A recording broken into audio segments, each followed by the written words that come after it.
Halo, malam teman-teman semua. Saya lihat udah rame dari tadi, banyak yang namanya saya kenal. Hari ini banyak yang ikut karena tema hari ini juga menurut saya menarik ya. Karena training hari ini Awaken the Giants Within You. Itu artinya bukan bukan sebenarnya kita raksasa terus dibangunin, bukan. Maksudnya kalau yang saya baca-baca, artinya di dalam kita semua sebagai manusia, normalnya semuanya ini kita punya mimpi yang gede, kita punya kemampuan yang besar, potensi yang besar untuk ngelakuin semuanya.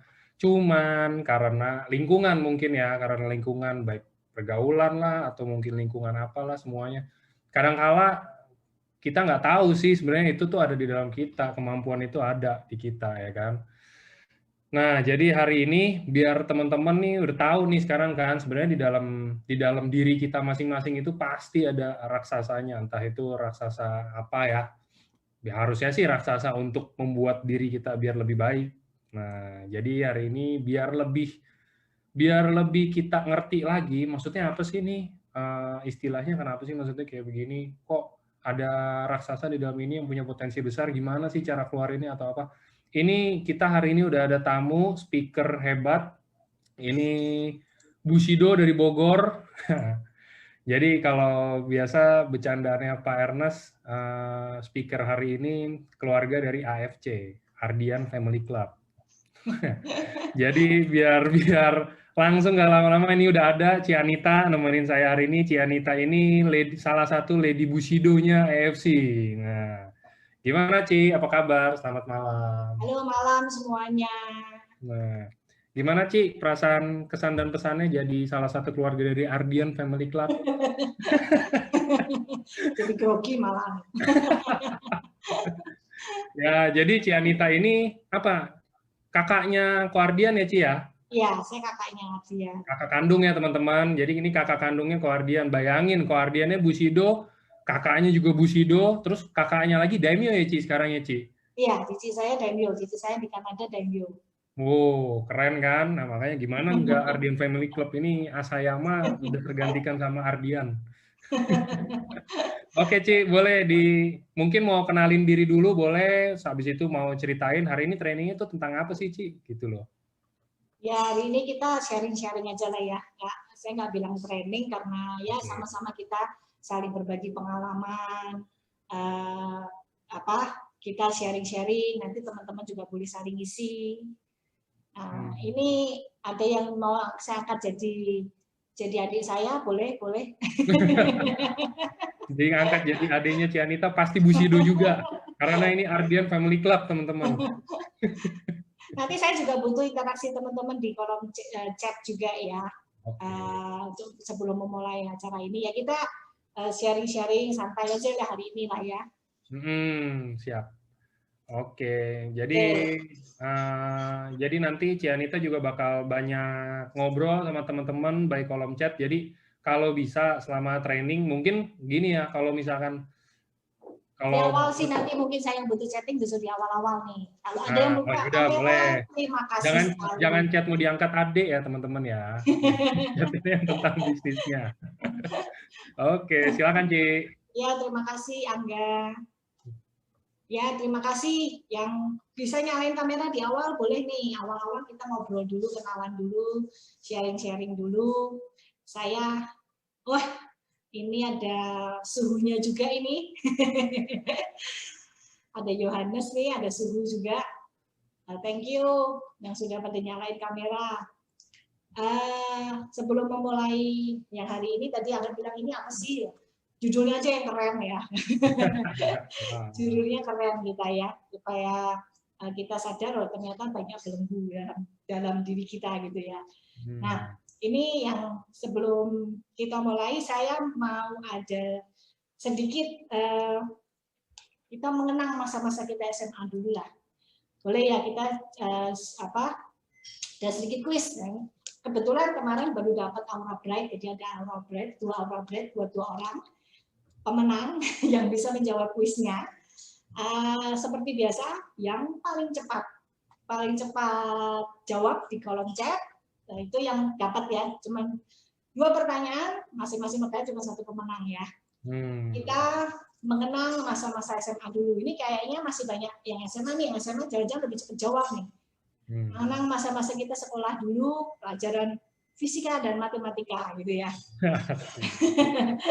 Tapi khusus untuk Anda nggak boleh kejawab kali ya? Oh, nggak boleh ya? Ya. Oke, apa nggak kejawab boleh ya? Anda boleh juga kali ya? Nggak apa-apa deh, Anda ikut jawab juga ya boleh deh. Kan Anda belum udah tahu bocorannya belum ya? Kalau udah tahu ini nanti. Nah, itu dia. Oke, kuisnya kita berkaitan dengan pelajaran matematika dan fisika. Ya, teman-teman siap-siap ya, jarinya siap-siap. Oke. Saya ada tebakan ya. Anda seorang supir berangkat dari Jakarta ke Bogor. Jarak dari Jakarta ke Bogor kita tahu ya 60 kilo. Mobil yang kendarai dia menempuh perjalanannya juga rata-rata 60 km per jam. Pertanyaannya, berapa umur supir tersebut? Oke, ada yang jawab 45, 50, oke. Oke. Nanti saya tanya ya, kenapa pada jawabnya angka-angka ya? Ada yang jawab tidak diketahui, oke, nggak jelas sih, tidak diketahui. Oke, nggak tahu Ji, jujur bagus. Saya tunggu dulu ya. Pada jawabnya di atas 50 tahun ya? 60 karena orang tua takut mati.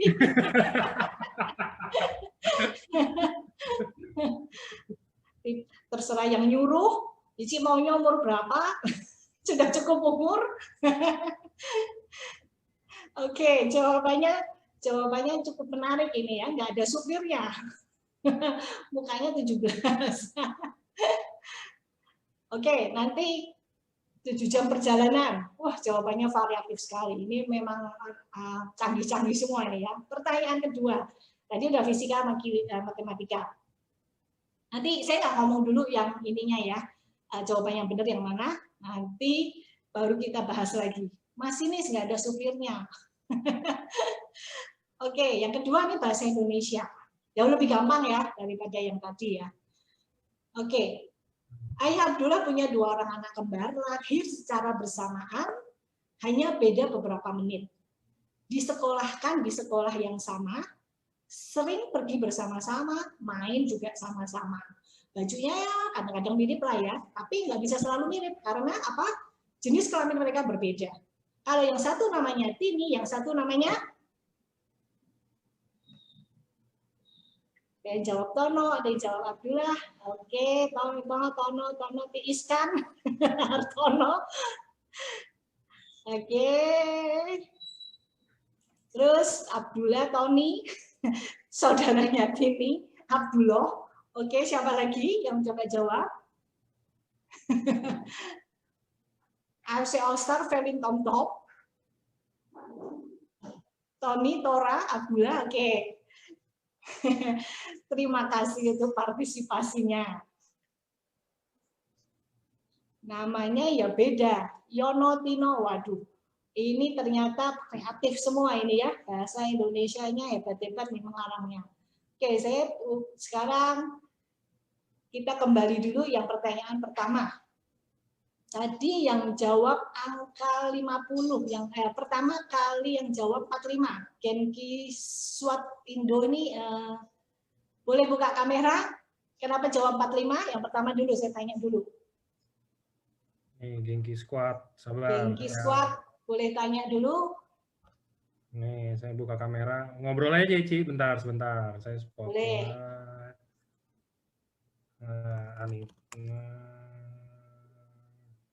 Oke, nah ini kita buka ininya sebentar. Nah. Pak, kenapa jawab 45? Silakan dibuka, Pak.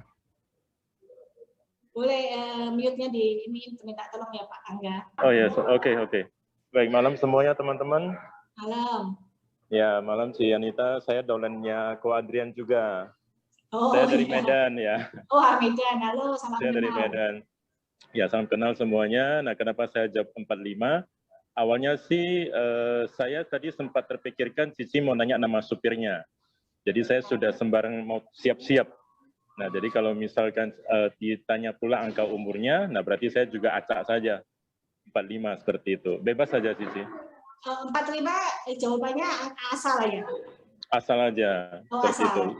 Oke. Asal aja. Kan Cici tadi bilang siapa yang lebih cepat gitu kan. Oke. Ya, Jadi ada jadi dasar saya asal asal aja. ya. Oke, terima kasih. Oke, thank you. Nanti habis ini saya Ci, baru bahas. Oke, makasih. Oke. Yang kedua nih Thank yang 50. You. Makasih. Yang 50 boleh tolong? Saya ambil 3 yang 3 di atas saja ya. Yang jawab 50 sama yang terakhir nanti Kusnadi 60. Itu kenapa jawab angka itu, atau juga asal atau ada alasan lain? Siapa Ci namanya? Yang kedua 50 itu Hewitt Kang. Sorry, ada All-Star Felin ya, 60. Yang kedua. All-Star Felin. AFC All-Star ya Ci ya? Ya, AFC All-Star Felin. Nah, ini ada.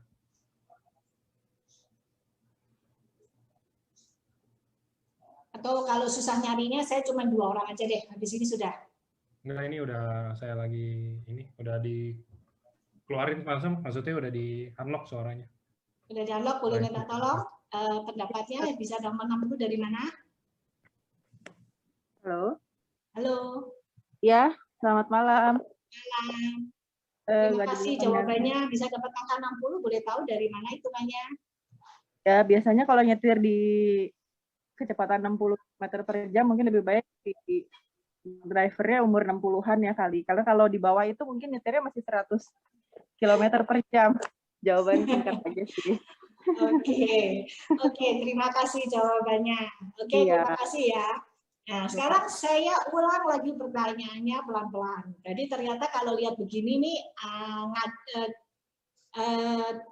jawabannya belum ada yang benar ini nomor 1. Saya ulang lagi pelan-pelan pertanyaannya ya.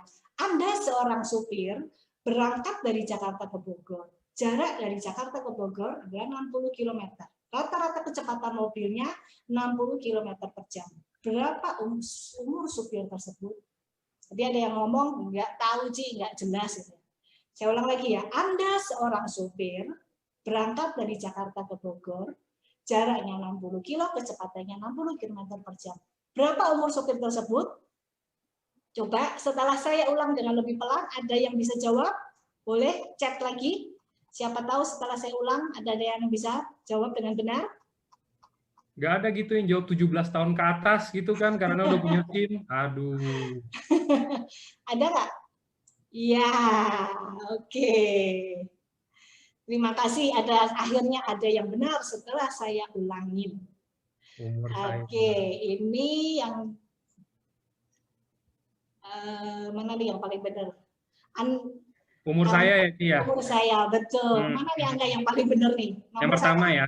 Nah, minta tolong yang nomor 1 jawab umur saya supirnya itu betul. Nah, itu boleh chat ke Angga alamatnya ya, nanti saya kirimkan. Ini sabar nih Ci, dikerjain dulu Ci, yang menang ini nih. Saya yang menang nih? Unmute, sabar, bentar. Nah, dari Surabaya. Yang kemarin itu loh Ci, yang kemarin baru beli mobil baru. Ya. Wah, comments ya, meskipun habis mobil dibandingin sama ini nggak apa-apa ya, urat naik ya. Saya lagi unmute dulu nih, sebentar. Ditanya, dapat dari mana jawabannya? Apa mungkin udah nyontek di Google atau apa kan kita nggak tahu, Ci. Oke, Enggon mana nih? Boleh. Ya udah. Ya, Ci, thank you. Yeay. Saya dapat. Oke, akhirnya bisa tahu kenapa setelah saya ulang. Ya karena saya supirnya, Ci. Iya, betul. Karena kenapa yang pertama kalau pada belum bisa jawab, karena teman-teman biasa merasa kalau dalam sekolah apa? Ada seorang supir. Padahal tadi saya nggak bilang ada, saya bilang Anda seorang supir. Betul ya? Tadi setelah bilang Anda seorang supir, akhirnya ketangkep ya. Nah, iya, benar. Ini satu belenggu yang kadang-kadang kita nggak sadar ya, sepele tapi belenggu. Ya, terima kasih. Thank you ya, Ci. Alamatnya nanti kalau Angga kan belum tahu ya, nanti saya tanya Angga ya. Atau nanti chatting ke saya juga boleh ya, kan udah ada di grup, udah bisa chatting ke saya ya. Ada di grup Ci, bisa. Ya, thank you. Nah, yang kedua juga yang tadi ada yang jawabnya, Ayah Abdullah punya 2 orang anak kembar. Tadi ada yang jawab Tonot ini, macam-macam ya. Tapi ada yang benar tadi yang jawab Abdullah. Kenapa ada yang jawab Tono? Kenapa ada yang jawab? Ada yang jawab Tony juga. Kenapa kebanyakan Tono ya? Nah, karena dulu waktu kecil kita kalau bahasa Indonesia, Tini dan Tono pergi ke pasar. Benar ya teman-teman ya? Akhirnya saya carinya ayah Abdullah punya 2 orang anak kembar jenis kelamin. Yang satu Tini, yang satu jawabnya semua Tono. Tapi yang sudah jawab Abdullah itu sudah terbebaskan. Yang jawab Abdullah pertama siapa ada? Dapat kado juga nggak, Ci? Dapat, kan ada 2 kan. Oke. Ini minta tolong kasih ke Aga alamatnya. Aduh, ya. ini juga terkenal nih, Ci. Nih, yang pertama Lucia, seorang ya? dokter. Oh, dokter Lucia ya. Oh, selamat dokter. Halo dok. Kok langsung bebas? Langsung tahu dok. Iya. Sudah soalnya pernah kan ayam Abdullah. Beda ya, kalau dokter udah beda ya. Lembunya udah bebas ya. Nah, ini, oke, terima kasih ya Dokter Lucia. Nanti Terima kasih. satu-satu ya. Oke, teman-teman. Nah, ini kenapa kok kita bisa tadi ada gagal menjawab? Ya, diam-diam kita nggak sadar. Itu ada belenggu, ada ikatan yang menghambat rasionalitas kita. Padahal tadi kalau kita mau, sebenarnya kita mampu, kita ngerti. Cuma karena kita disabotase sama keyakinan-keyakinan yang keliru. Karena ada kebiasaan masa lalu, ada keyakinan keliru, gagasan keliru, akhirnya potensi kita itu terbelenggu. Nah, ini yang hari ini kita mau bahas ya. Potensi-potensi kita yang terbelenggu, yang membuat akhirnya apa yang kita sudah punya, potensi besar yang kita sudah punya, tidak bisa terrealisasi. Oke. Nah, oke, ini ya. Sebenarnya kita mulai sekarang dengan buka slide ya teman-teman ya. Sebenarnya kita semua punya potensi yang besar. Kita punya energi yang sangat besar, tapi ya itu tadi ya, kita nggak sadar dengan hal-hal kecil aja, ternyata kita sudah terbelenggu. Kita nggak sadar bahwa mungkin diam-diam ini yang sepele aja kita ternyata terbelenggu ya. Ada pikiran-pikiran yang akhirnya rasionalitas kita terbelenggu. Nah, mungkin dalam sehari-hari kita atau dalam kita menjalankan network ini, kita diam-diam juga terbelenggu oleh gagasan-gagasan yang keliru, sehingga potensi dan energi kita yang sebenarnya itu besar sekali, itu jadi tidak bisa keluar. Nah, inilah yang kita mau sebut dengan namanya raksasa yang terbelenggu. Saking lamanya terbelenggu, akhirnya tertidur. Makanya malam ini kita mau bangunin raksasa kita yang ada dalam diri kita mau bangunin potensi dan energi dalam diri kita yang diam-diam sudah terbelenggu sekian lama dan sampai tertidur, supaya akan beri kekuatan lagi buat kita dalam menjalankan usaha kita, khususnya sekarang ini dalam konteks ini kita di AFC ya. Nah, ini kita sharing-sharing aja, seperti tadi saya cerita ya. Nanti teman-teman juga boleh kalau di tengah-tengah mau kita ada interaksi lagi. Nah, agar pembahasan kita lebih realistis, tadi kan kita ngomong saya ada potensi besar. Tapi sebesar apakah potensi itu supaya kita bisa lebih realistis? Apakah benar-benar kita tuh manusia super yang seperti Avenger yang tidak terkalahkan gitu ya? Avenger aja ada kalahnya ya, setelah di Endgame ada kalahnya juga ya. Nah, sekarang kita lebih rasional, supaya kita lebih realistis, lebih proporsional dalam kita bahas. Ada statement, saya kutip satu statement yang umum diberikan dalam motivasi, tapi menurut saya pribadi itu motivasi itu kalau sampai itu keyakinannya keliru, itu juga membuat kita bisa disparate, kita bisa putus asa juga kalau merasa aku kok nggak bisa. Contoh, ada yang menyatakan dulu saya pernah ikut seminar training, itu kebetulan yang bawain dia trainer di Putri Indonesia. Nah di situ dia ngomong, kamu punya kekuatan yang tak terbatas. Kamu asal kamu mau, kamu berpikir kamu bisa, maka kamu akan bisa. Nah itu bahaya sekali. Gimana kalau kita berpikir bahwa kita bisa terbang, kita akan terbang. Potensi kita besar sekali, iya, karena kita diciptakan Tuhan manusia Itu semua unik. Tidak ada Tuhan menciptakan manusia tidak ada potensi, tidak mungkin. Tapi kalau benar-benar tanpa batas, potensi manusia tak terbatas. Itu menurut saya pribadi itu keliru. Karena yang tak terbatas itu kesempurnaan itu hanya milik Tuhan.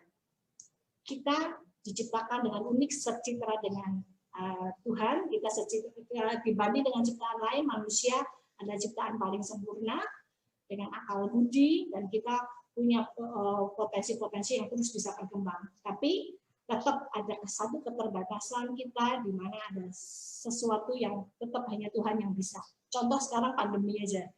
Manusia kalau sudah kena namanya wabah, udah kena namanya gempa bumi, sudah kita kecil sekali ya. Jadi ada tetap kekuasaan yang di tangan Tuhan. Tapi saya percaya Tuhan masing-masing menciptakan kita itu unik. Ada potensi besar dan super yang Tuhan taruh ya di dalam diri kita.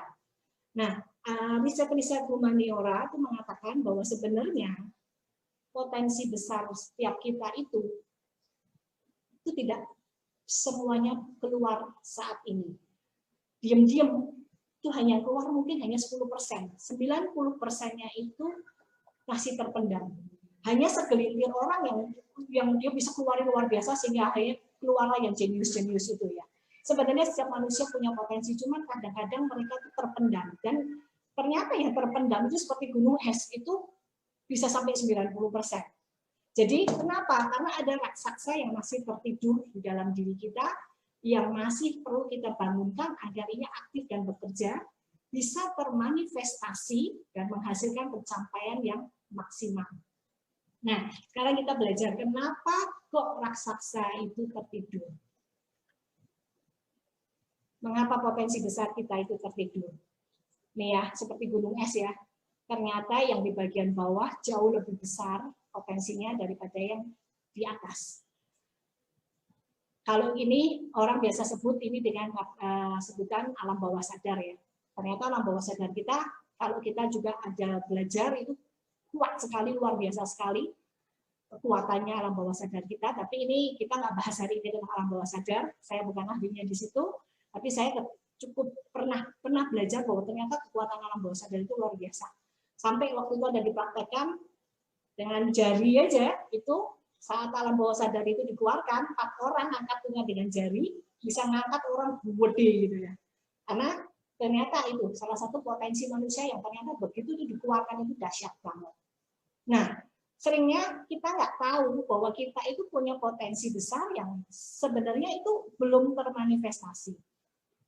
Sekarang kita bahas ya, apa sih itu potensi? Nah, potensi itu sebenarnya apa sih? Menurut teman-teman potensi itu apa? Ini saya kok nggak bisa buka chat ya, sorry. Pak Angga, saya nggak bisa buka chat.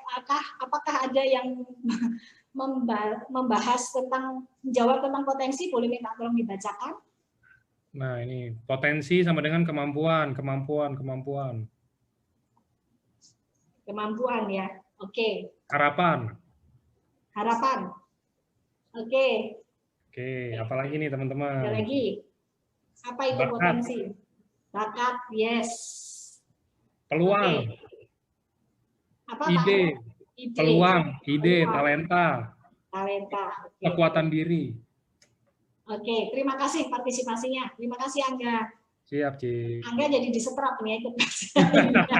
Saya ngikut pasti, Ci. Ini soalnya dari judulnya keren dan saya kan udah baca juga PPT-nya. Iya, thank you. Thank you Angga.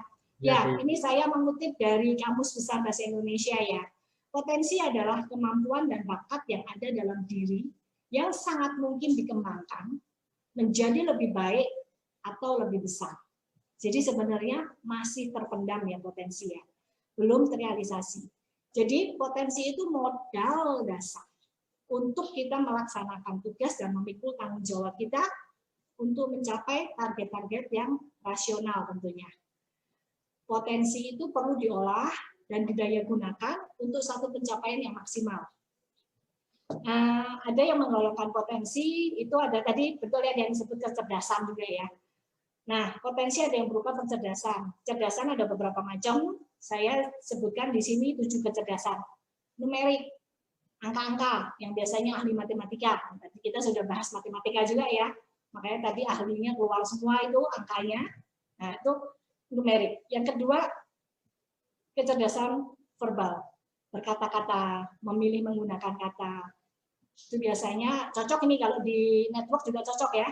Pembicara-pembicara yang pintar-pintar memberikan motivasi gitu ya. Terus ada yang ketiga musikal, yang pintar bermain musik, dengerin musik aja dia udah langsung ngerti ini nadanya apa, ngikutin sekali udah langsung ngerti, itu kecerdasan musikal. Yang keempat spasial, pintar di abstraksi ruangan, pintar di gambar bangunan yang biasanya arsitek, desain interior gitu ya. Kemudian motorik, digerak, tari, olahraga, itu biasanya kecerdasannya di motorik. Ada kecerdasan sosial, bergaul, berorganisasi. Ada juga kecerdasan mekanikal, solusi-solusi teknis, misalnya yang di bengkel gitu ya. Nah, ada juga yang menggolongkan kecerdasan itu jadi 3 hal, yaitu kecerdasan analisa atau sintesa atau kognitif, itu berdasarkan logika aja, semuanya di logika, cerdas di logika, dan biasa kalau dalam tes itu yang dites adalah kita sebut intelligent quotient atau IQ. Yang kedua, kecerdasan emosi atau bisa disebut biasanya EQ. Dan kecerdasan emosi ini baru muncul terakhir-terakhir ini dan ternyata itu dirasa juga perlu sekali kecerdasan emosi itu untuk orang mulai berkembang dan maju. Khususnya di network marketing ini kita juga perlu sekali ya kecerdasan emosi. Dan yang ketiga adalah kecerdasan spiritual atau SQ. SQ ini juga baru terakhir-terakhir ini mulai muncul, dan ternyata kecerdasan spiritual ini juga diperlukan supaya orang nggak juga jadi putus asa. Karena di saat-saat ada saat-saat tertentu, di saat logika sudah nggak bisa, nggak ada jalan keluar, iman yang bekerja, kita betul-betul butuh Tuhan, nah itu SQ itu sangat-sangat berpengaruh. Bahwa manusia akhirnya merasa bahwa memang kita nggak bisa dengan kekuatan sendiri, ada mengandalkan Tuhan. Seperti yang terus didengung-dengungkan Pak Ernest juga ya, AFC yang hebat, bukan kitanya, tapi karena Tuhannya yang hebat ya. Nah, kecerdasan SQ itu juga pengaruh, penting sekali. Jadi kecerdasan ada 3, tadi kognitif atau analisa atau IQ, emosi atau EQ, dan yang terakhir SQ, spiritual.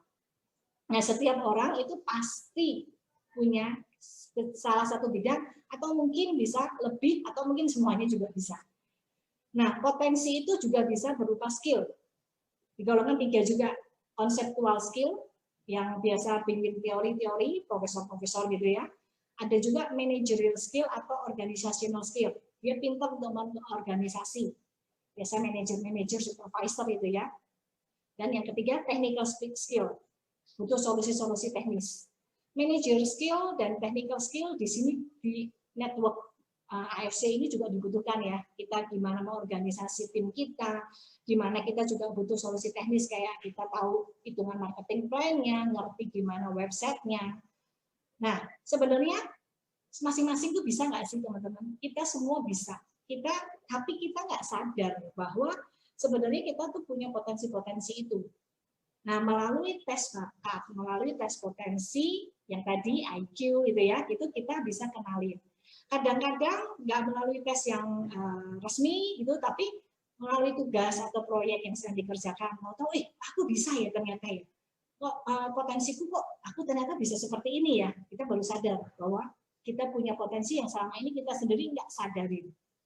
Melalui interaksi dengan orang lain, tiba-tiba teman kita mungkin tahu, ternyata kamu canggih ya di sini ya. Nah, itu kita baru sadar, oh ternyata kita punya potensi yang terpendam.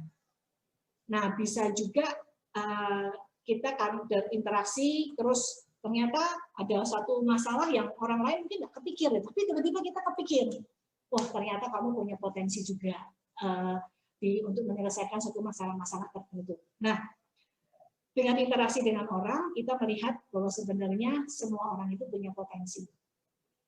Nah, kita sebenarnya sadarin ya, bahwa sebenarnya semua orang itu butuh untuk secara kebutuhan psikologis, itu dia butuh untuk merealisasikan potensinya. Begitu dia bisa merealisasikan potensinya, itu dia akan menimbulkan satu kepuasan. Teman-teman merasa nggak, begitu kita berhasil melakukan sesuatu yang, ternyata itu pun kita pertama kita nggak sadar, ternyata aku bisa ya. Dan itu ada muncul satu kepuasan yang kita nggak pernah alamin sebelumnya. Wah, ternyata ya mampu seperti ini. Kita melihat potensi kita yang selama ini kita juga nggak pernah menyadari, selama ini kita merasa nggak bisa. Oh, ternyata ini keluar begitu kita, khususnya yang saya lihat ya, begitu masuk di network marketing, banyak potensi-potensi yang orang bilang dulu nggak bisa loh aku, dulu saya nggak seperti ini. Ternyata setelah masuk di network, karena di sini tidak dituntut yang seperti istilahnya kita mau nggak mau kan ini usaha kita sendiri, akhirnya orang keluar dari apa yang dia sudah punya, itu akhirnya dia pelan-pelan mulai keluar, oh ternyata bisa begini, bisa begini, bisa begini. Nah, jadi kita harus sadarin bahwa kita punya potensi besar yang belum termanifestasi, supaya potensi kita yang tertidur itu bisa kita keluarin lagi. Yang kedua, mengapa potensi besar tertidur? Ternyata ya tadi ya, ada gagasan, keyakinan yang keliru, ada yang hal-hal negatif yang kita pikirkan, yang keliru, yang membelenggu kita.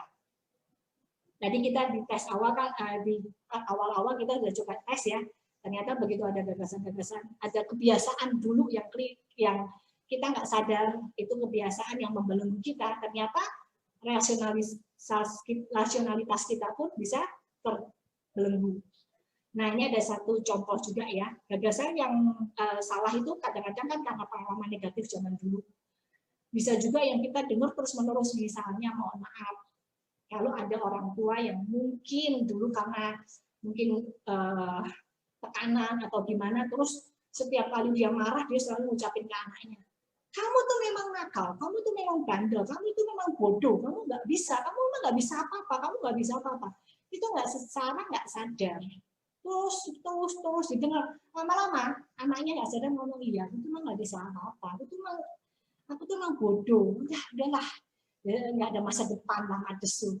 Karena gagasan yang keliru, padahal sebenarnya dia punya potensi yang luar biasa, tapi karena dia keliru, pada pikiran-pikiran kelilingnya itu yang mengatakan keliru, akhirnya itu mempengaruhi nasibnya dia di masa depan. Contoh ya, yang paling gampang. Ada seekor bayi gajah, dibesarkannya dia di kandang.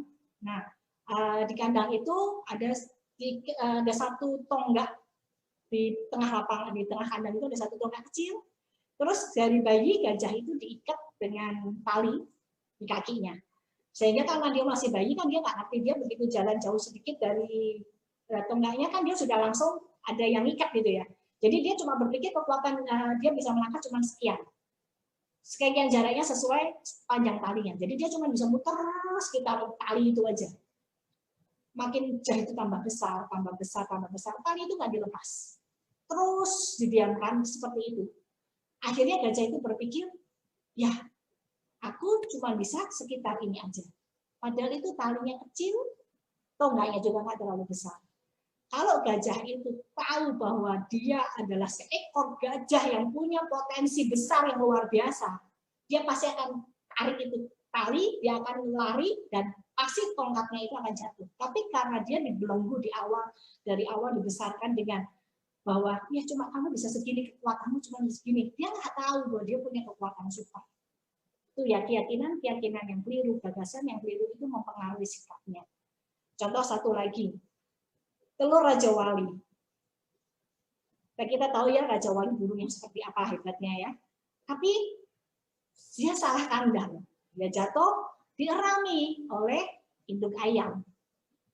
Dierami sampai menetas. Akhirnya setelah menetas dia dibesarkan oleh kalangan induk ayam-ayam itu. Dia melihat sekelilingnya adalah teman-temannya itu ayam yang hanya bisa jalan dan terbang pelan-pelan, terbangnya rendah. Dari situ si Raja Wali ini melihat dirinya adalah seekor ayam yang tidak punya kemampuan apa-apa.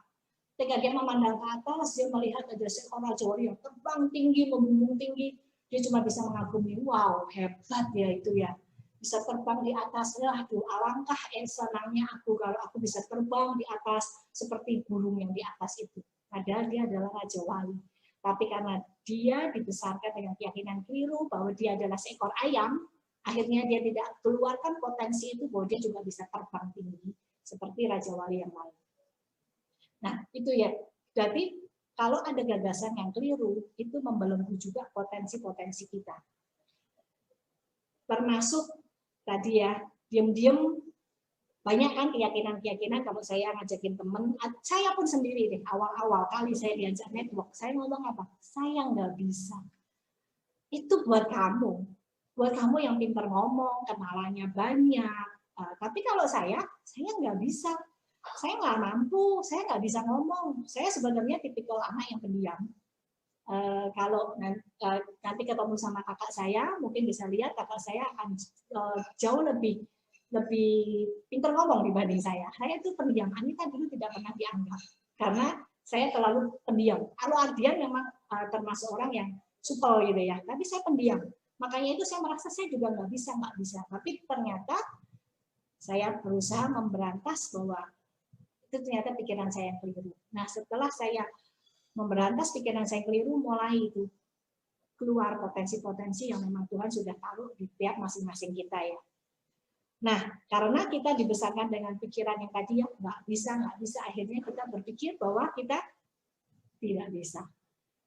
Nah, sekarang gimana cara kita membangunkan potensi super itu ya?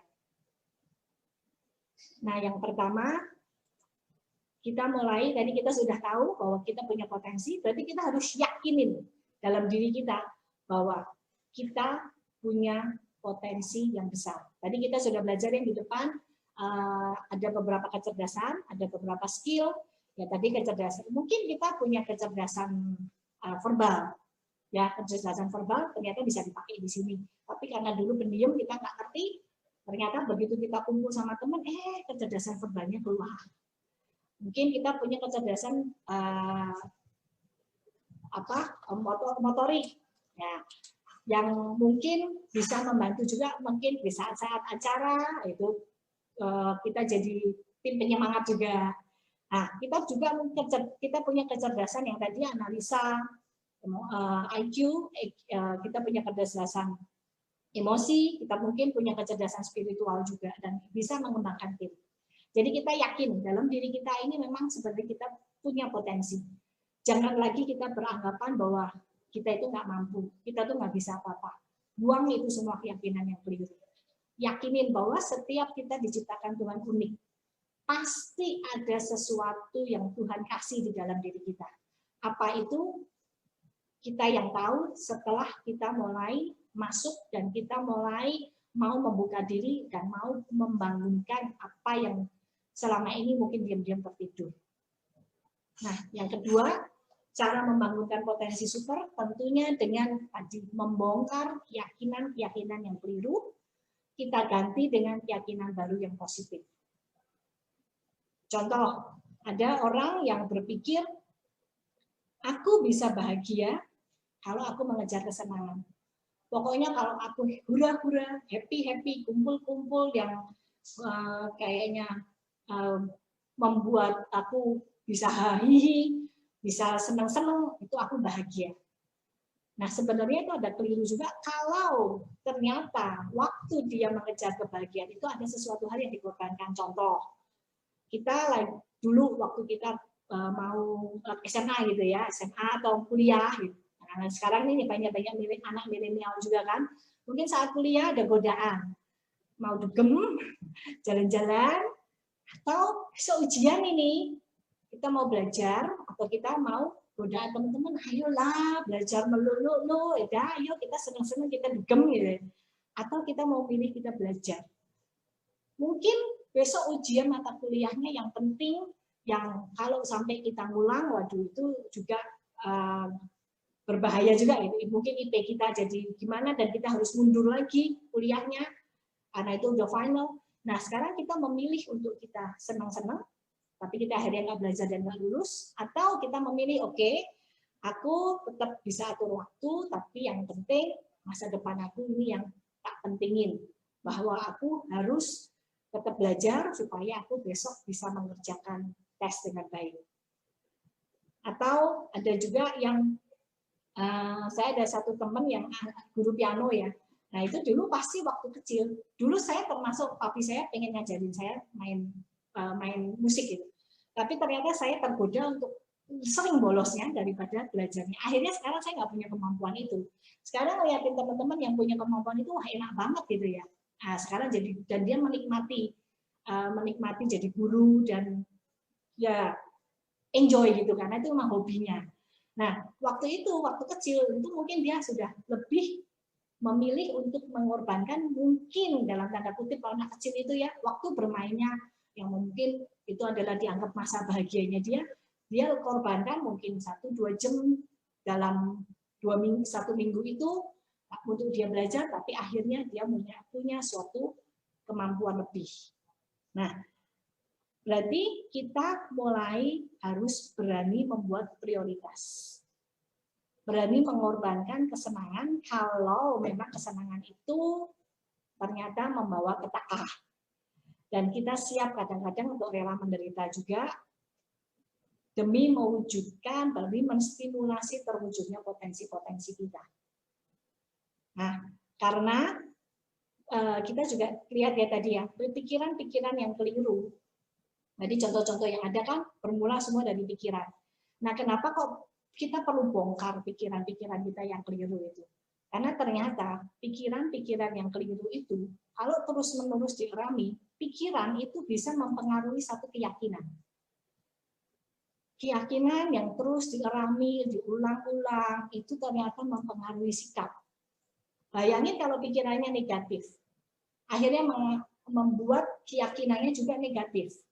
Aku nggak bisa, aku memang nggak berarti apa-apa. Ya, akhirnya keyakinannya negatif, sikapnya pasti juga akan beda. Dia akan jadi orang yang minder, nggak berani bersikap, nggak berani ngambil keputusan, dan akhirnya sikap yang berulang-ulang itu membuat kata-katanya, tindakannya pun jadi negatif. Yang keluar kata-kata mungkin menyakitkan orang, mungkin kalau dia negatif terus. Ada juga mungkin kata-kata yang menista dirinya sendiri bahwa, aduh, udahlah orang lain mah bisa, kalau aku mah nggak bisa. Dan itu hati-hati, kalau terus-terusan itu jadi habit. Kalau terus-terusan negatif itu kita alami juga habit, ini akan membentuk satu karakter juga. Dan karakter itu akan menentukan destiny kita. Jadi hati-hati ya, pikiran kayaknya sepele, tapi kalau itu keliru, itu bisa menentukan destiny kita juga bisa sampai. Kalau negatif, jadi negatif. Kalau kita dari awal pikirannya positif, kita yakin bahwa Tuhan ciptakan kita unik, Tuhan pasti ciptakan saya ada sesuatu yang Tuhan pakai untuk jadi berkat buat orang lain. Saya belajar juga dari sini adalah dari Pak Ernest ya. Cerita-cerita beliau itu luar biasa banget.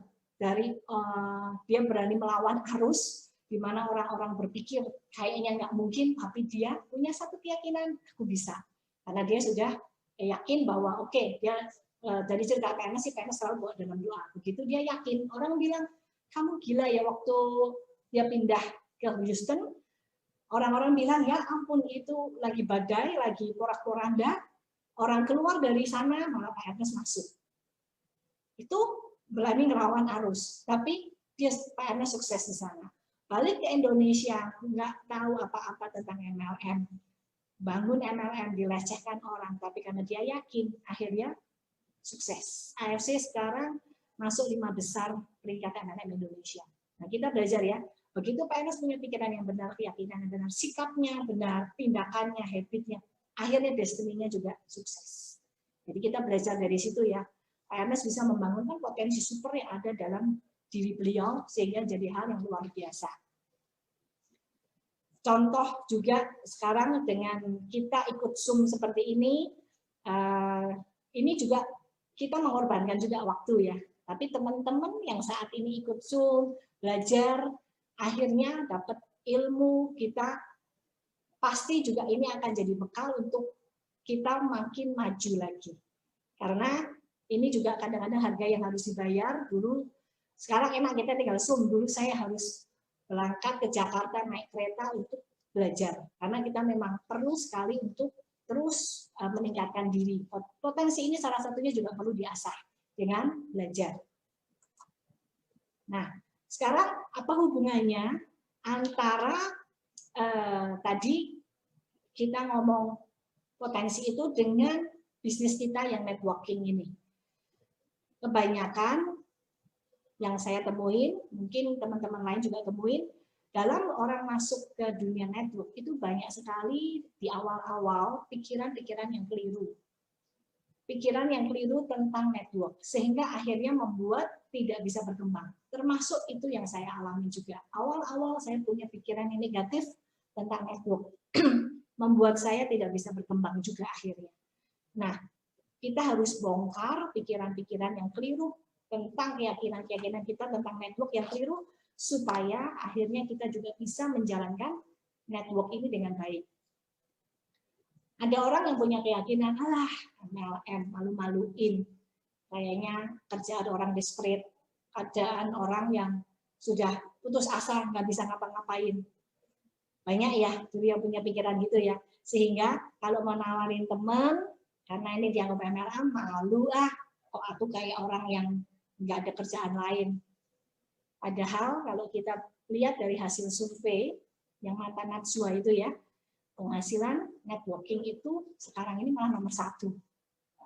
Dan melalui network itu ternyata orang-orang yang benar-benar secara manusia, pikiran manusia nggak mampu karena nggak punya modal, kayaknya mungkin nggak dianggap, tapi dia bisa jadi pemenang. Istilah from zero to hero banyak terjadi di MLM. Kalau tidak melalui network, kapan orang-orang yang tidak punya modal ini bisa bangkit menjadi seperti orang kaya yang lain, yang punya modal? Nah, sekarang kita belajar dulu di sini apa sih esensi dari networking. Kenapa kok kita anti dengan kata-kata networking atau orang bilang MLM? MLM, kalau saya bilang mulut lewat mulut ya. Saya nggak ngomong multi level marketing karena sebenarnya itu adalah sistem pemasaran juga. Nah, sebenarnya apa sih inti dari networking itu? Kita ngomong sekarang network vs networking. Network itu jaringan, networking itu berjejaring. Nah, ini sebenarnya setuju nggak teman-teman? Kalau network ini adalah realitas hakiki manusia, nggak bisa disangkal. Tubuh kita ini terdiri dari sistem jaringan juga. Ada sistem pencernaan, sistem pernafasan, sistem reproduksi, penglihatan, pendengaran, dan semuanya saling terkait, saling berhubungan, saling bekerja sama. Jadi ada network dan networking di dalam tubuh kita. Dari asalnya Tuhan sudah ciptakan kita memang sedemikian. Dalam kehidupan sehari-hari, kita sering nonton TV. TV ada unit TV-nya, ada jaringannya juga. Jadi siaran TV adalah hasil jaringan yang berjejaring dengan stasiun TV. Kita nonton Zoom ini juga berjejaring juga. Ada yang pakai provider ini, ada unit komputernya, ada jaringan yang pakai internet apa gitu ya. Jadi ini juga merupakan jaringan. Kita pakai air. Sekarang ini di Indonesia kebanyakan kita ngomong PDAM ya. Itu kan berjejaring juga. Air kita ada salurannya juga. Jadi jaringan dan berjejaring itu kodrat.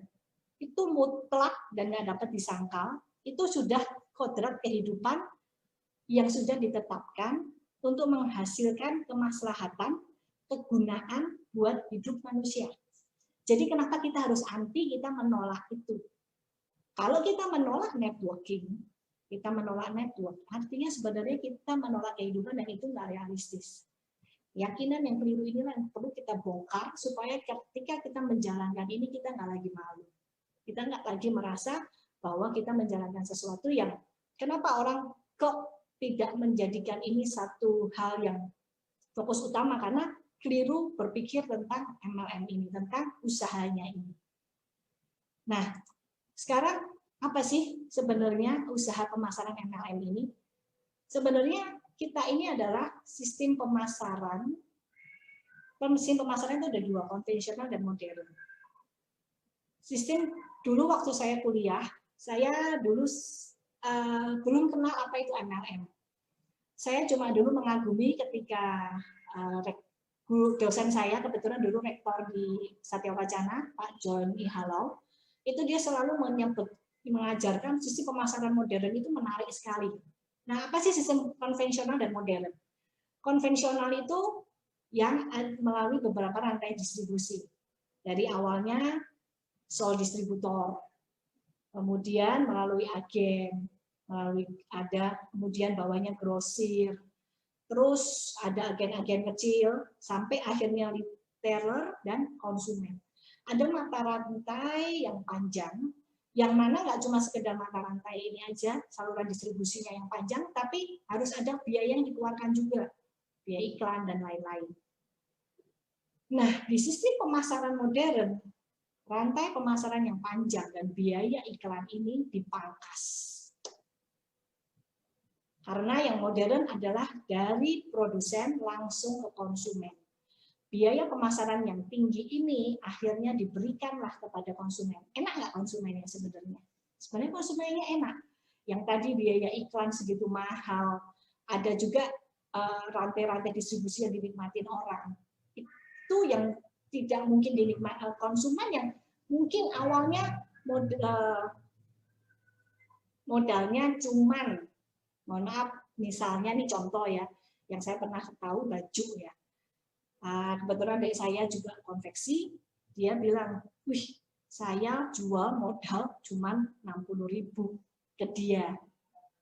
Setelah melalui pemasaran, dikasih label merek, masuk ke Matahari, jadinya 500.000. Itu berapa kali naik? Orang nggak sadar.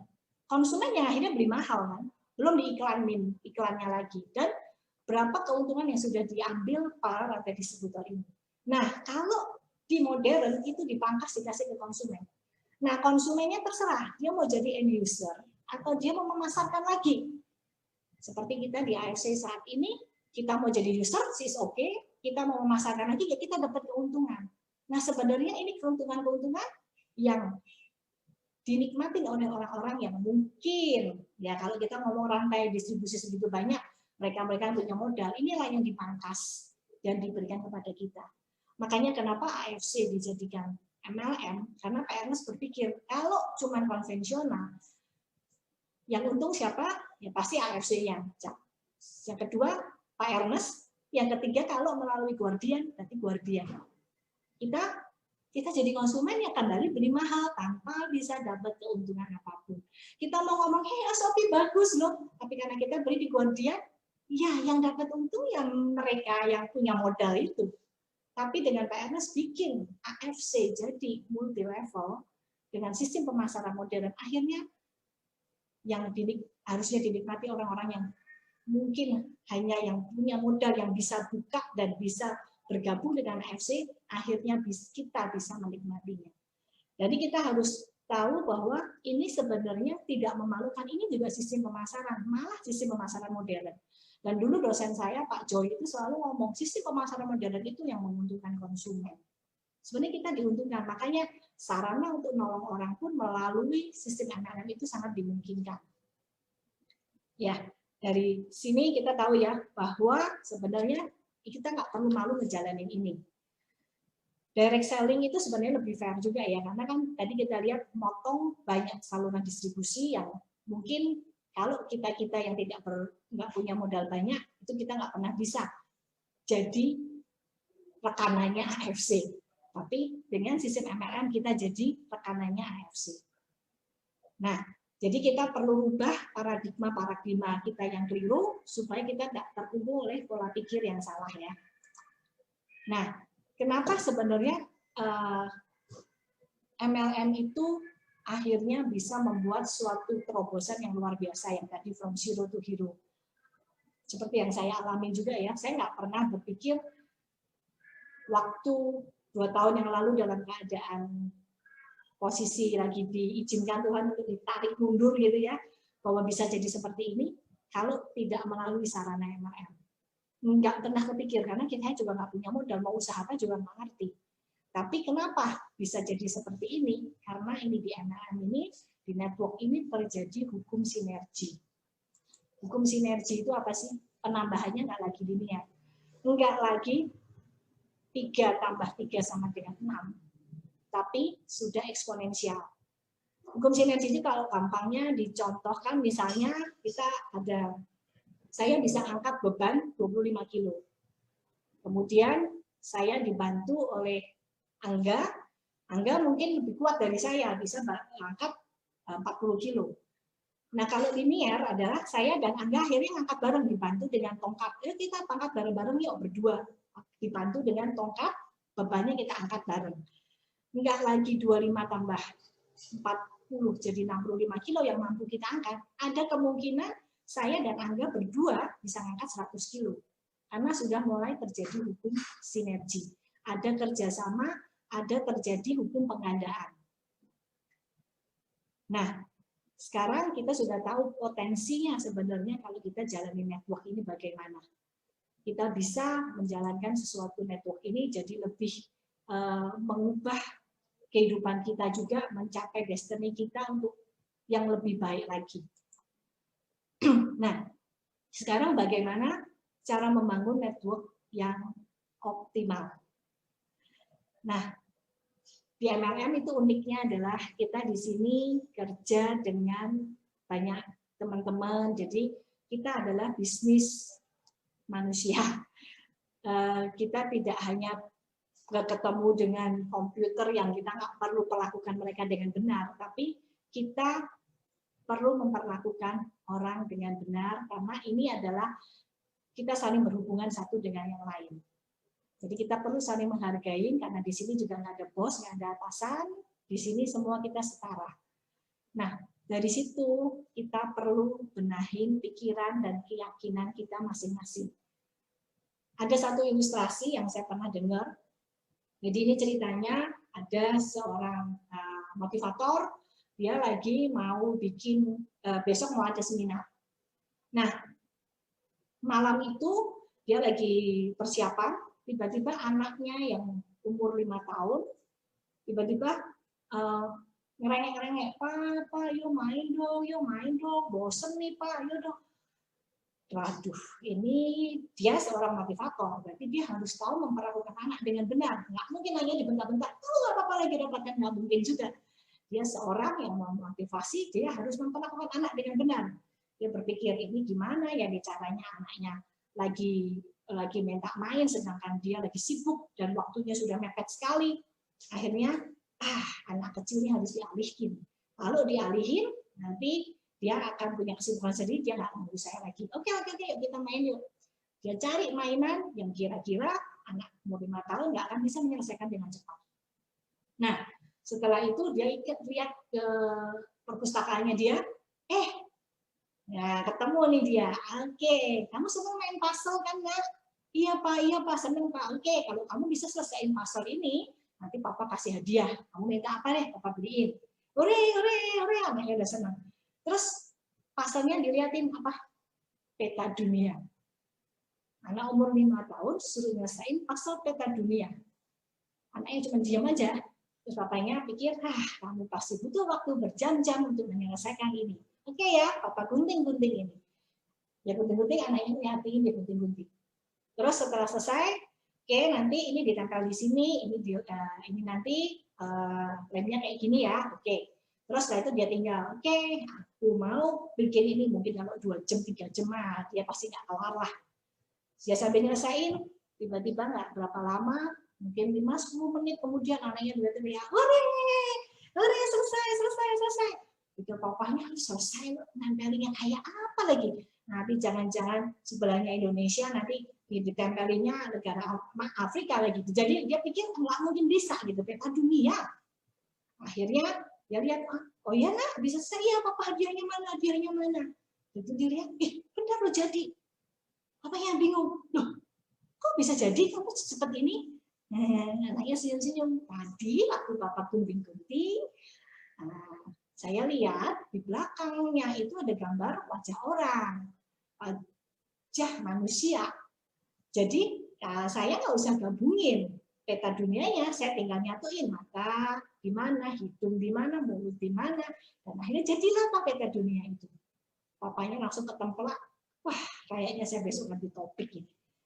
Ternyata untuk membenahi dunia yang harus dibenahin adalah kita lebih gampang membenahi diri kita sendiri daripada membenahi dunia. Jangan berharap banyak untuk kita bisa menyelesaikan semua masalah dunia kalau kitanya sendiri nggak beres.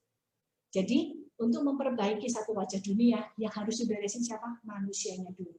Dia melihat dari apa yang dilakukan anaknya. Oh ternyata untuk memberesin tim kita, untuk memberesin keluarga kita, dimulai dari diri kita masing-masing. Jadi benahi masing-masing keyakinan kita yang mungkin keliru, yang mungkin membelenggu kita, masing-masing kita sadari kita ada keliru, kita berubah. Sama-sama kita berubah. Karena dengan masing-masing itu kita berubah, kita jadi satu tim yang akan makin kuat. Maka anggota timnya juga akan solid, masing-masing juga diberdayakan dengan kekuatan super masing-masing. Sinergi itu, kita masing-masing orang beda-beda. Kemampuan A dan kemampuan B beda. Bayangin kalau ini jadi satu tim. Itulah kenapa network bisa dahsyat luar biasa. Karena kemampuan tiap orang yang berbeda ini dijadiin satu. Jadi satu kekuatan sinergi yang dahsyat. Potensi manusia masing-masing itu disatuin. Itulah makanya kenapa jadi luar biasa sekali ya network itu. Nah, yang kedua, selain bagaimana membangun network dengan optimal, pahami keunikan dari setiap anggota tim. Kita tahu ya, setiap orang adalah beda-beda. Kemampuan beda-beda. Latar belakang berbeda-beda. Pemikirannya beda-beda. Kita nggak bisa minta, kenapa sih si A ini nggak bisa kayak si B? Kalau semua kayak si B kan enak.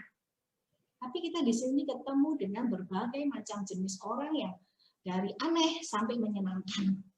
Dari nyebelin sampai, waduh ya enak nih kalau kumpul sama ini. Macam-macam yang kita temuin. Makin gede network kita, makin banyak masalah, keunikan masing-masing ada.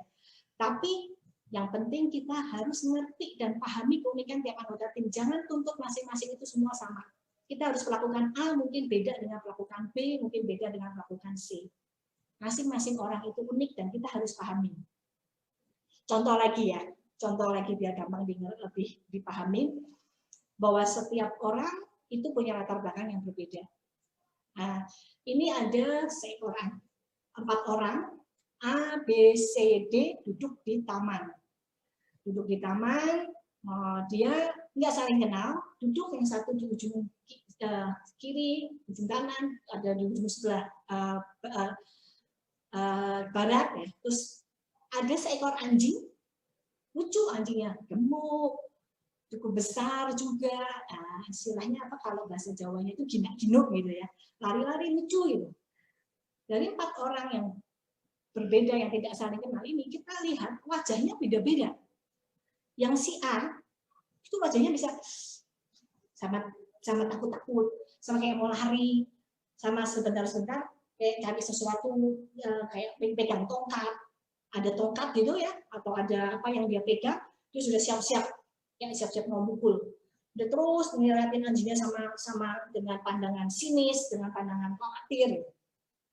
Lain lagi dengan si B. Ini anjing yang sama ya, anjing yang sama yang lari-lari di taman yang sama dengan kondisi orang yang berbeda. Ternyata beda juga. Yang kedua dia lihatnya, udah pengen mendekat, senyum-senyum, kayaknya bahagia gitu.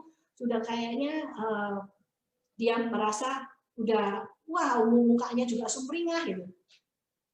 Yang C, yang ketiga, beda lagi. Dia ngeliatin dengan pandangan ngamatin, terus ngelirik sana, ngelirik sini, terus dia foto anjingnya, terus kemudian dia kayak mempelajari situasi. Nah, yang satu lagi, yang keempat, yang D, melihatnya juga sama, mirip dengan si C. Dia juga lihat sekeliling, tapi sekali-sekali dia ngelan ludah. Ngelan ludah sama ngeliatin sekeliling juga. Nah, ternyata kenapa teman-teman? Kok bisa anjing yang sama kejadiannya sama, dilihat oleh 4 orang yang berbeda, kok reaksinya beda-beda. Ternyata yang pertama si A itu punya pengalaman. Nah, sekarang kita chatting deh biar nggak bosen. Boleh minta tolong Angga lagi ya? Boleh minta tolong baca chat lagi Angga? Boleh, Ci. Tapi kali ini nggak ada hadiah ya? Nggak ada hadiah, belum ada ininya. Tapi boleh semua kita interaksi. Orang yang pertama, kenapa kok dia melihatnya seperti itu? Menurut teman-teman kenapa? Udah ada di balasan belum? Apa saya nggak bisa Pernah baca? digigit anjing, pahami keunikan masing-masing tim, chemistry, trauma digigit anjing. Oke, cukup Angga, terima kasih. Betul sekali. Pernah digigit anjing, punya pengalaman buruk dengan anjing. Iya, benar. Ya. Benar, makanya pengalaman buruk dengan anjing. Si A itu ternyata punya pengalaman buruk dengan anjing sehingga dia merasa anjing itu sumber ancaman. Ini dia sikapnya negatif, khawatir, was-was, tindakannya dia akan lari, ngumpet, dipukul gitu ya. Nah si B kira-kira apa teman-teman? Boleh minta tolong chat lagi? Oke.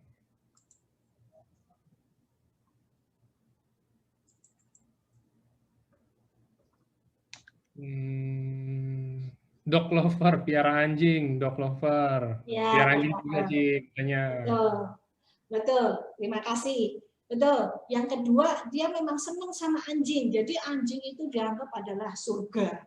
Wah, menyenangkan, bawa kegembiraan. Jadi sikapnya terbuka, gembira. Kayak zona udah. Halo, halo. Iya? Enggak, sorry Ci, lagi telepon. Oke.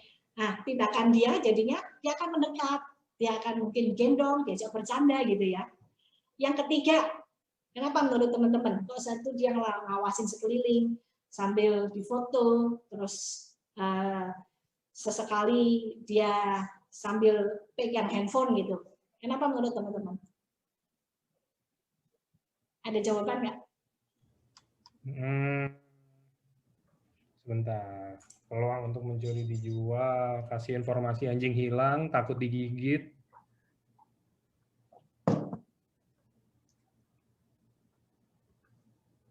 Pengen piara anjing tapi nggak bisa jadi di foto-foto aja, takut dikejar. Takut dikejar, oke. Oke, terima kasih. Ada nggak yang coba pedagang anjing? Ternyata dia adalah pedagang anjing, sehingga dia berpikir anjing itu adalah datangin duit. Makanya dia foto, dia lihat kira-kira kalau saya pasarkan ini dapat duit berapa ini ya. Tapi dia kenapa lihat sekeliling, ini ada yang punya nggak ya? Kalau nggak ada yang punya, gua ambil nih, cuan, John. Nah, yang keempat ada yang jawab? Ada yang jawab nggak chatting nggak? Enggak. Kenapa ini yang keempat? Jiji nggak bisa bisnisin anjing, hobi makan RW. Iya betul sekali, betul sekali. Yang keempat ternyata dia hobi makan RW. Dia pikir waduh nih gemuk gini, enak ini rasanya nih. Makanya dia sesekali jalan mudah. Ya terima kasih ya Angga ya, terima kasih. Jadi kita lihat ya, kejadian yang sama, anjing yang sama dilihat oleh orang yang dengan latar belakang yang berbeda. Sikapnya mereka berbeda. Makanya itu kita perlu memahami masing-masing teman-teman kita itu seperti apa. Enggak bisa kita anggap semuanya sama. Masing-masing kalau masih perlu dibenahin, ya kita benahin dulu masing-masing kekeliruan-kekeliruannya. Kayak tadi yang mereka takut anjing, berarti kita harus benerin dulu. Nah, anjing itu lucu loh, anjing itu nggak gigit, nggak semua anjing gigit. Kita benerin dulu pikiran-pikirannya. Nah, karena itu ya, kalau kita itu kenapa kok mereka sikapnya begitu ya tadi keyakinan yang pikiran yang keliru berulang-ulang akhirnya melahirkan satu keyakinan dan sikap yang keliru juga, dan itu akan melahirkan mempengaruhi tindakannya dia. Contoh nih ya, kalau dalam sehari-hari kita di network, aduh capek deh, ditolak terus, susah deh jalaninya. Padahal kalau kita mau benerin pikiran kita ya, apa ada sih kita usaha yang tidak pernah ditolak? Apa ada kita buka rumah makan, buka toko, kadang juga ngalamin sepi. Apalagi kondisi sekarang ya, banyak kejadian orang yang sampai sudah tutup udah banyak banget ya. Jadi semua usaha itu juga pasti susah. Apalagi di awal-awal itu pasti susah. Nggak selamanya mulus. Nah, Justru kita harus benerin pikiran kita. Kalau kita ditolak, itu kenapa? Kita apa ada kita yang keliru atau ada sesuatu yang kita harus beresin. Nah, kita juga harus ngerti. Kita belajar dari hukum Pareto. Saya baru prospek 10 orang, berhasil 2 orang. Jadi artinya kalau saya baru prospek 5 dan ditolak semua, ya saya belum 10 kok. Kan 10 ditolak 2, berhasil 2, berarti ditolak 8. Kalau baru 5, ya berarti belum. Itu belum masanya, mungkin belum waktunya. Ya. Thomas Alva Edison itu gagalnya, tadi saya ngomong cuma angka ya 10, cuma jari ya. Thomas Alva Edison itu gagal 10.000 kali. Tapi setiap kali dia gagal, dia nggak ngomong, aduh aku kok gagal. Dia mau ngomongnya apa? Oke, aku ketemu nih satu hal lagi yang aku nggak boleh lakuin. Jadi setiap kali kita ada masalah dan ditolak orang, kita lihat, gimana sih saya salahnya? Kayaknya ini yang harus saya perbaiki. Oh, jadi saya deketin orang ini nggak boleh begini. Nanti kita kalau bikin list name, oke, ini masih nolak kita, nanti kita perbaiki dengan cara seperti apa. Jadi mungkin beberapa lama lagi kita perlu follow up lagi dengan pendekatan yang berbeda. Nah, contoh lain, misalnya MLM itu susah, orang alergi kalau ditawarin MLM. Ya tadi saya udah cerita di awal ya, perbarui dulu pikiran kita tentang MLM. Sehingga kita bisa yakinin orang bahwa MLM itu tidak seburuk yang mereka pikir. Justru di lewat MLM ini kita bisa membangun suatu bisnis yang mungkin bahkan menolong orang-orang sekitar kita yang mungkin kita pikir, aduh itu orang kesian banget ya, kapan dia bisa maju. Tapi ternyata melalui sini itu bisa. Nah tadi ya MLM itu adalah distribusi modern, terus memungkinkan kita dengan modal kecil, tapi kita bisa jadi pengusaha juga, mendapatkan hasil yang besar. Kalau mau ngomong lagi, MLM itu sebenarnya usaha yang low risk, high gain. Kebanyakan, kalau kita mau usaha di luar, yang konvensional, itu high risk, mungkin bisa high gain, tapi ada juga yang low gain malahan. Balik modalnya, BEP-nya tuh mungkin baru 5 tahun lagi. Contoh franchise Indomaret, waktu itu saya pernah awal-awal tuh sampai diajakin join sama saudara, mau nggak buka ini? Ternyata begitu dihitung-hitung, balik modalnya tergantung tempat, bisa 3 tahun sampai 5 tahun. Kalau ternyata sepi, banyak pesaing sebelahnya buka lagi, nasib lah, gigit jari lah, nggak tahu kebaliknya kapan. Tapi lewat AFC, kita modal awal cuma sampai diamond, seumur hidup 1 kali, tapi bisa hasil dapat bonus harian, bulanan, bahkan tahunan. Low risk, high gain. Jadi kita juga harus ngerti bagaimana cara menjelaskan juga tentang MLM ya. Dan MLM itu sebenarnya sarana aktualisasi diri juga ya, yang lebih fair dan sebenarnya nyaman. Nggak sikut-sikutan untuk menjatuhin orang, tapi ngebangun orang untuk kita sukses. Itu kan enak. Lebih dari pemenang. Dia menang, kita juga menang.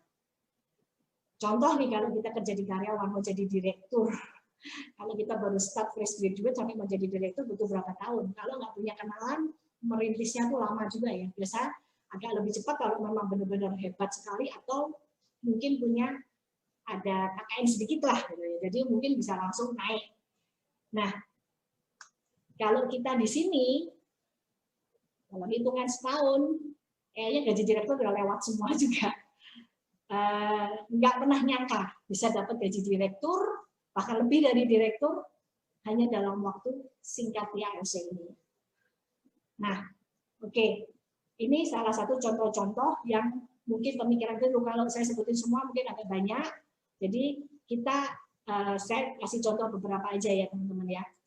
Karena contoh-contohnya banyak banget. Nah yang ketiga, bagaimana membangun network dengan optimal, kita harus membangun sikap leadership. Leader itu tidak harus, upline belum tentu leader. Pemimpin di perusahaan pun belum tentu punya sikap seorang leader. Leader itu beda dengan pemimpin. Bisa jadi downline, tapi dia ada di bukan posisi di atas, tapi dia lebih punya sikap leadership daripada upline-nya. Jadi masing-masing kita itu wajib perlu membangun sikap leadership kita. Bisa jadi setelah struktur, aku kan downline, ngapain aku bantu leadership? Kita tetap bakalan punya downline lagi, kita akan punya tim. Jadi setiap orang itu perlu membangun masing-masing sikap leadership. Bisa jadi struktur kita di bawah, tapi kita punya jiwa kepemimpinan dan kita bisa mimpin tim kita jauh lebih bagus daripada para upline kita. Nah, gimana sekarang untuk cara membangun sikap leadership? Yang pertama, motivasi internal kita harus beres dulu. Tadi ya kita sudah sadarin ya bahwa untuk membereskan dunia, yang harus dibereskan adalah wajah kita masing-masing, diri kita masing-masing. Jadi dalam kita, internal kita beresin dulu. Kita perlu jadi termometer atau termostat, teman-teman? Boleh chatting. Minta tolong Anda lagi ya. Kita harus jadi termostat atau termometer.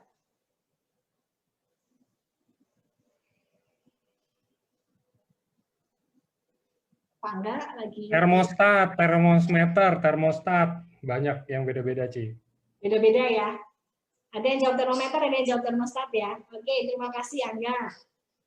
Oke, yang benar kita harus jadi termostat. Apa sih beda termometer sama termostat? Termometer sekarang makanan sehari-hari ya. Setiap kali kemanapun kita selalu ditembak itu sama termometer. Termometer itu dia mengikuti keadaan sekeliling. Kalau yang ditembak suhunya tinggi, ya dia jadi tinggi 38. Kalau suhunya rendah, ya dia 36, 36. Jadi dia tergantung sekeliling.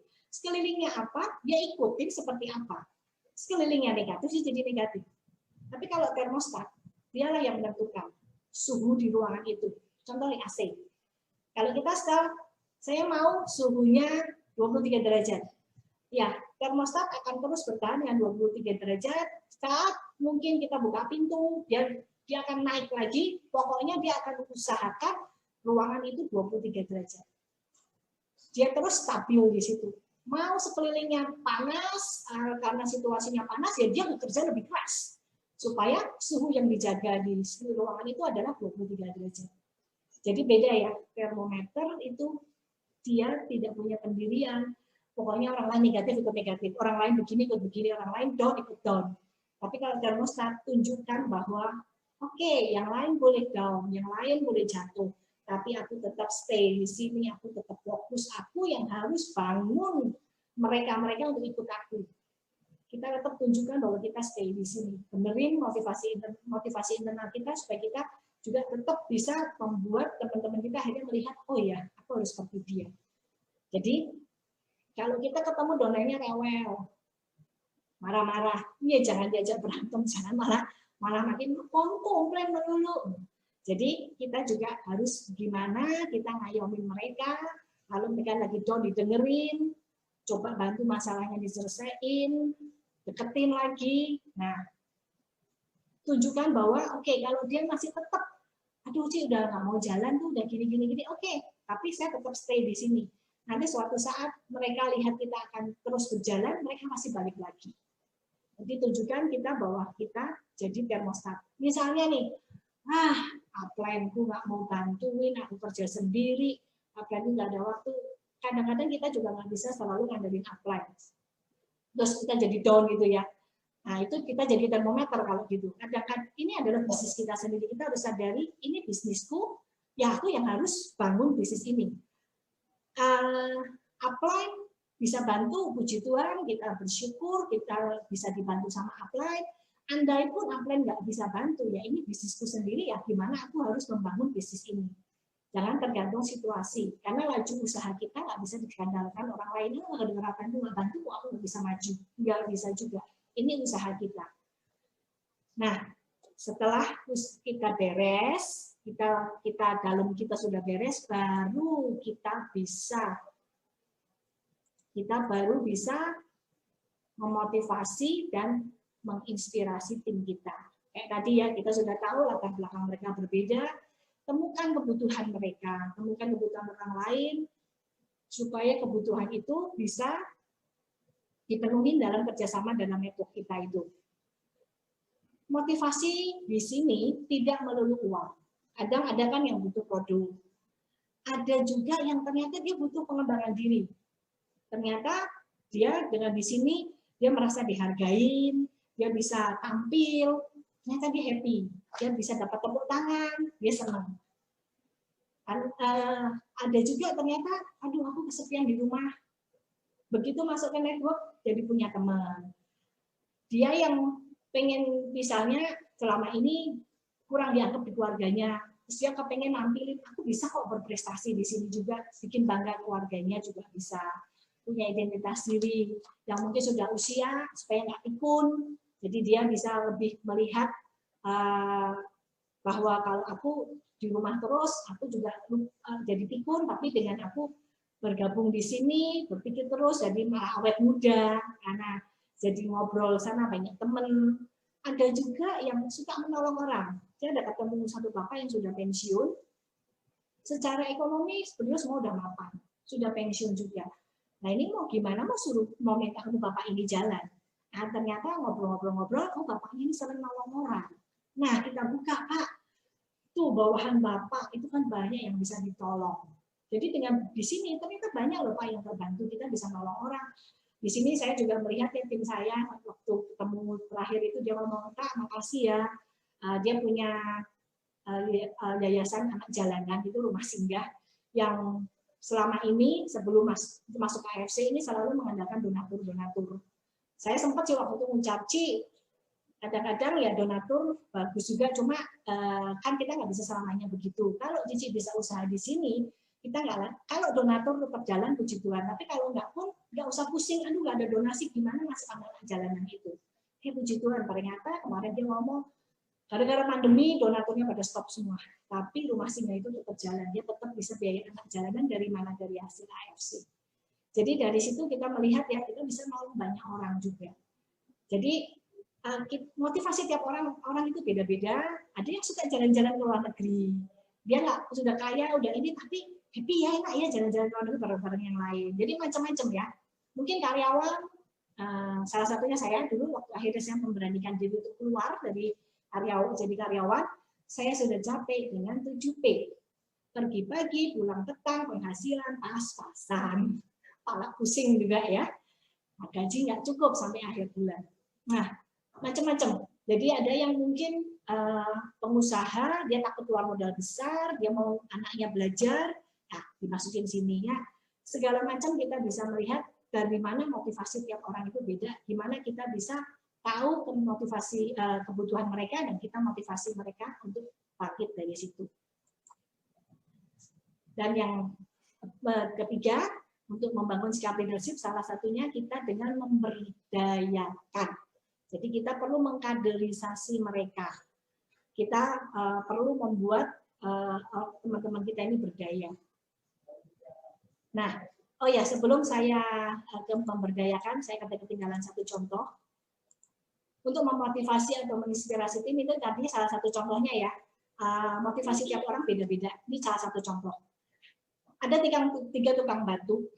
Tukang batu yang pertama, semua lagi melakukan hal yang sama, membangun tembok. Dia lagi membangun, menata bata demi bata, ditambah semen, batanya ditata lagi, semua melakukan hal yang sama. Tapi sikap tiga orang ini berbeda. Yang pertama, dia menyusun aja dengan wajahnya biasa-biasa aja ya, tanpa pandangannya kosong ke depan ya, mengambil ngelamun, pelan ngerjainnya. Yang kedua, dia lebih hati-hati lagi.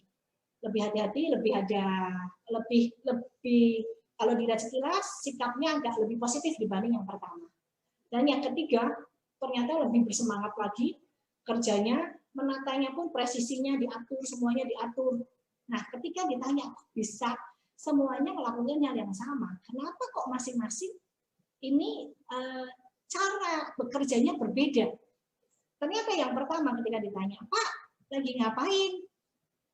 Saya ngelihat, saya lagi nyusun nih batu satu dengan yang lain, satu-satu saya tempelin. Yang kedua, Pak, lagi ngapain? Saya lagi mandung tembok. Yang ketiga, Pak, lagi ngapain? Wah, ini aku sedang bangun istana. lihat ya, motivasinya yang satu cuma ya dah isi waktu lah. Ini lihatnya teman-teman, motivasinya kurang kuat. Yang kedua lumayan lah bangun tembok. Dia cuma menyusun batu nggak kelihatan satu wujudnya mau apa. Yang kedua lumayan lah bangun tembok gitu. Tapi yang ketiga dia sudah punya, aku mau bangun istana. Istana harus apa? Harus megah, harus bagus, harus mewah. Sikapnya pun berbeda. Jadi motivasi tiap orang itu harus kita keluarin supaya ketika dia tahu aku mau bangun istana, dia akan melakukan hal itu juga berbeda dengan yang cuma sekedar mau cuma menyusun batu demi batu. Ya, oke. Yang ketiga, baru kita perlu memberdayakan atau mengkaderisasi. Mengkaderisasi itu kita perlu melatih tim untuk mandiri. Seringkali kita kayaknya baik, kayaknya kita mau nolong. Udahlah, kasih aku semuanya udah lewat, nggak apa-apa, kamu nggak usah ngapain dan nanti aku yang kerjain, Awal-awal orang bergabung mungkin nggak ngerti, ya kita bantu dulu. Tapi setelah itu kita perlu ajarin untuk dia mulai ngerti, khususnya ngerti website, ngerti marketing plan, ngerti produk. Kita mulai mengkaderisasi mereka untuk dia juga bisa berkembang. Memberdayakan bukan memperdayakan. Kalau kita tidak melakukan kaderisasi, sebenarnya kita memperdaya mereka. Kayaknya baik, semuanya dia, aku enak lo dibantu apa, tapi dia nggak tahu apa-apa. Padahal banyak, coba teman-teman nanya ke tim teman-teman, begitu mereka ngerti website, begitu mereka ngerti marketing plan, itu mereka langsung potensinya berkembang. Kemarin saya baru ketemu juga dengan Lisa, dia cerita awal-awal aku nggak belajar, Ci. Tapi begitu aku tahu website, wah langsung ideku keluar, harus gini. Ternyata begitu mereka menguasai itu mereka lebih berdaya. Meskipun awalnya kayaknya kita baik nolongin, tapi kita tidak mengkaderisasi mereka, itu kita keliru. Ya, gimana sekarang caranya untuk kita kaderisasi, proses kaderisasi. Yang pertama, I do, you watch. 100% kita yang lakuin. Ini ya tak ajarin. Ya, kita presentasi, dia lihat, oke, caranya begini, cara begini. Mungkin beberapa kali masing-masing orang berbeda-beda, jangan tuntut masing-masing sama, jangan aku kemarin presentasi sama dia 3 kali dia udah pintar, kamu kok nggak ngerti-ngerti. Masing-masing orang beda, jadi kita lihat porsinya, tapi tetap siapapun dia, meskipun dia mungkin kerasanya kayaknya nggak mampu, tapi pada dasarnya pasti kalau mau belajar itu pasti bisa. Kadang-kadang bukannya nggak bisa, nggak mau. Jadi ajarkan untuk masing-masing semua bisa. I do, you watch. Kamu lihat aja. Yang saya ngomongin sama terus. Presentasi kita kan itu aja juga. Bahannya nggak lari-lari. Jadi pasti bisa. Yang proses kedua, I do, you help. 80% kita yang ngelakuin, 20% mulai dia. Kita mulai, misalnya kita presentasi tengah-tengah, kemarin apa itu? Nah, pancing dia, testimoni, entah nanti sedikit dia yang jelasin, seakan-akan dia membantu. Tapi kita masih lebih banyak kita yang bantu. Sampai kita lihat, oke, ini udah mulai bisa dilepas pelan-pelan. Tahap yang ketiga, you do, I help. Dia udah 80% melakukan, kita masih bantu, jangan dilepas dulu. Jangan udah ya, udah bisa ya, presentasi sendiri. Nggak bisa juga, karena kan semua proses butuh proses belajar. Yang keempat, you do, I watch. Sudah 100% dia yang lakuin. Kita dampingin, kita lihat, oke, udah bagus kamu ini, paling ada masukan sedikit tambahan gini, tapi sudah 100% dia melakukan. Yang terakhir, you do, someone watch. Artinya dia sudah berhasil. Duplikasi sudah terjadi. Yang pertama itu sebenarnya kita jadi model ya. I do, you watch, itu pertama jadi model. Yang kedua, kita udah mulai jadi mentor. Kita lihat, kita mulai dia libatkan pelan-pelan, sampai akhirnya porsinya lebih banyak lagi. Terakhir 100% dia yang sudah lakuin. Kita yang monitor aja. Nah, begitu dia sudah bisa melakukan semuanya sendiri, itu duplikasi sudah terjadi. Sudah mulai bisa dilepas. Dia sudah jadi leader yang bisa jalan sendiri. Dan kalau kita semua bisa melakukan ini, multiplikasi itu pasti terjadi. Jaringan kita pasti akan tambah gede. Pasti akan lebih besar dan besar lagi. Karena semuanya ikut partisipasi. sinergi itu terjadi, kerjasama itu terjadi. Nah, seperti ini ya, saya mengutip dari Ki Hajar Dewantara ya. Ki Hajar Dewantara itu punya filosofi ing ngaso sung tulodo, di depan kita kasih contoh atau panutan. Jadi tunjukkan kita harus berhasil dulu. Saya jadi Bu Sido itu downline saya dorong. Ayo nih kamu harus jadi contoh di tim kita. Jadi kita harus di depan kasih contoh panutan dulu. Ing madyo bangun ngarso. Di tengah-tengah kita bangun semangat, niat, mauan, motivasi, kita dorong mereka. Terakhir tut muri handayani. Kadang-kadang kita nggak tampil. Nggak selalu kita harus tampil. Kadang-kadang leader nggak selalu harus tampil. Tapi dari belakang kita dorong dia untuk dia yang maju, dia yang tampil. Itu baru kita berhasil. Ingarso song tulodo, ing madyo bangun karso, tut muri handayani. Itu yang diajarkan oleh Ki Hajar Dewantara, gimana kita mau seorang guru mengajarkan seorang murid. Dan itu ternyata berlaku juga waktu kita bangun tim di sini. Ya, jadi nggak selalu kita yang harus tampil, nggak selalu kita harus bicara, biarkan domain kita maju dan berkembang. Mereka happy, kita juga happy. Karena di leadership itu kemampuan membuat orang dalam tim kita mau bekerja sama, bukan karena have to, bukan karena harus. Kamu harus gini, harus gini, harus ini. Di sini nggak ada keharusan, tapi karena want to. Karena orang itu dari dalam memang pingin. Kalau sudah dari dalam motivasinya dia keluar, ada halangan apapun, dia tetap stay, dia akan terus terjang, dia akan terus jalan, dia nggak akan give up. Karena motivasi dari dalamnya dia itu yang kuat. Makanya yang Pak Niko bilang, kenapa why-nya kita harus kuat? Kalau why-nya kita kuat, ada masalah, ada halangan, ada rintangan, kita akan terus jalan.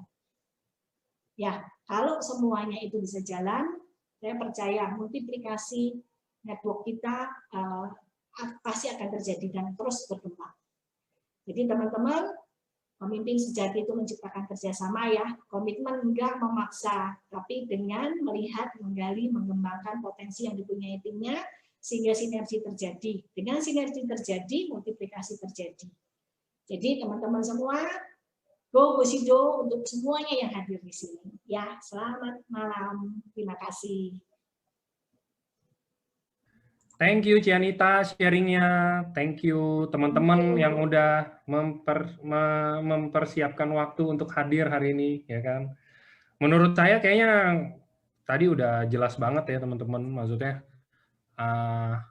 bukannya nggak mau buka tanya jawab, cuman saya juga pasti bingung kan, dari tadi semuanya kan udah dijelasin dengan baik, lu mau nanya apa lagi gitu kan. Jadi gitu mungkin teman-teman bisa mengerti itu sedikit sharing ya, kita nggak bilang training tadi, Cianita bilang sharing tentang gimana sih cara ngebangunin potensi yang kalian punya, gimana sih cara ngebangunin kemampuan yang terpendam yang mungkin kalian punya di saat kalian biasa bilang, saya nggak bisa, saya nggak sekolah untuk itu loh, saya nggak pernah mimpi jadi agen MLM loh, nggak ada yang mimpi, itu kalau teman-teman tahu mungkin ya, kalau yang jual-jualan baju di Tanah Abang, mereka juga dulu cita-cita kecil nggak ada yang ditanya, kayak kamu cita-cita apa? Saya jualan baju di Tanah Abang, Bu. Nggak gitu juga kan, pasti cita-cita tuh yang keren, pilot, guru, dokter, segala macam, dan ujung-ujungnya ya apa? Mungkin life find its way, jadi kayak ya udah emang jalannya ada jualan baju di Tanah Abang, atau kalau kalian mungkin emang ada jalannya join di EFC untuk sukses di EFC, ya mau gimana, kita harus jalanin, mau gak mau kan.